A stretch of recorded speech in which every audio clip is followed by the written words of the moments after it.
Is drinking alcohol a sin? Comparing Islamic and Christian perspectives. Alcohol consumption has long been a topic of religious debate and personal choice, with various faiths offering distinct perspectives on its morality and social impact.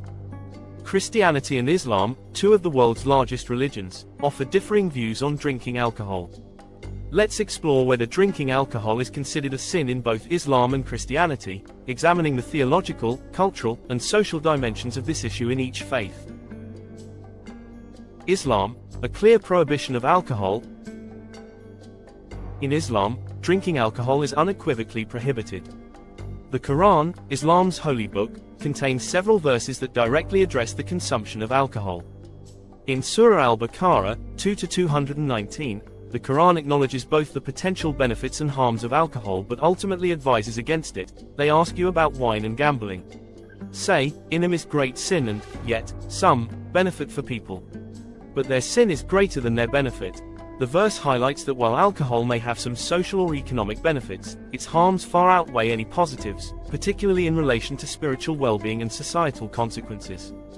Later verses, such as Surah Al-Ma'idah, 5-90, explicitly forbid alcohol, declaring it as an abomination of Satan's handiwork. O you who have believed, indeed, intoxicants, gambling, sacrificing on stone altars to other than Allah, and divining arrows are but defilement from the work of Satan, so avoid it that you may be successful.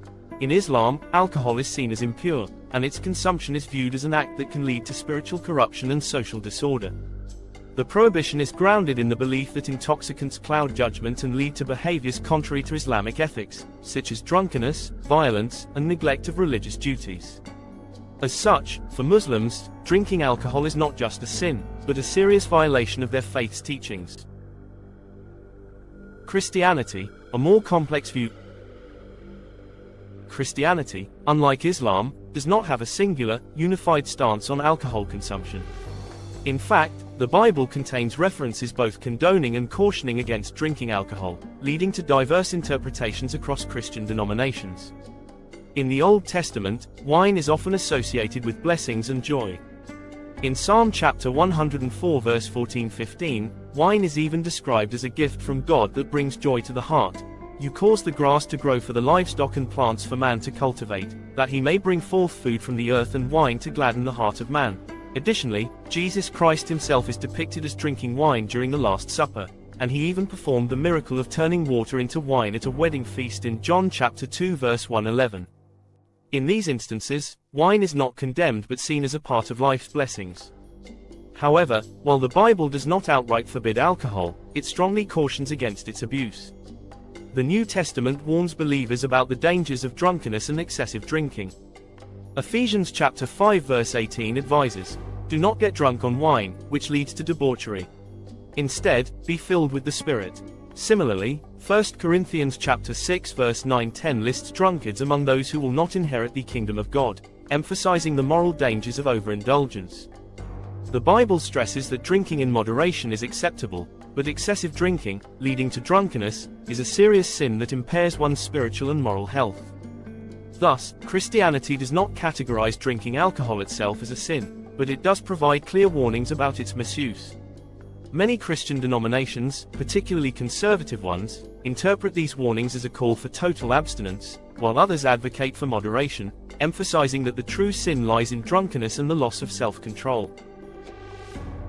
Comparing the two perspectives, the key difference between Islamic and Christian views on alcohol lies in the approach to consumption. In Islam, alcohol is prohibited entirely, with no allowance for moderate drinking.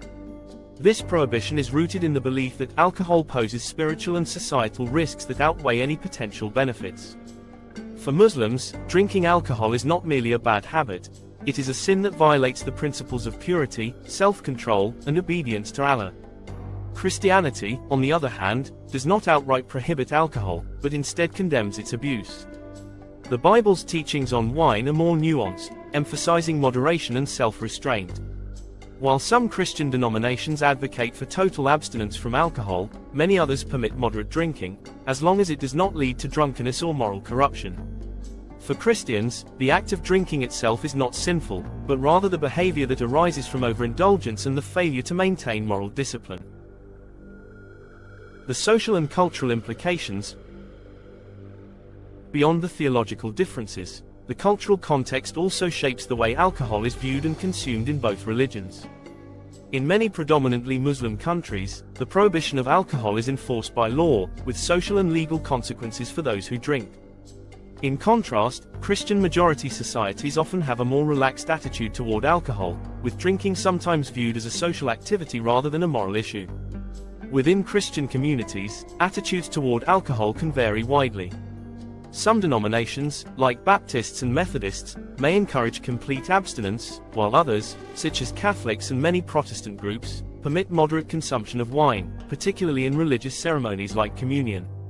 In Islam, the prohibition is strict and universal, with little room for interpretation or flexibility. Conclusion.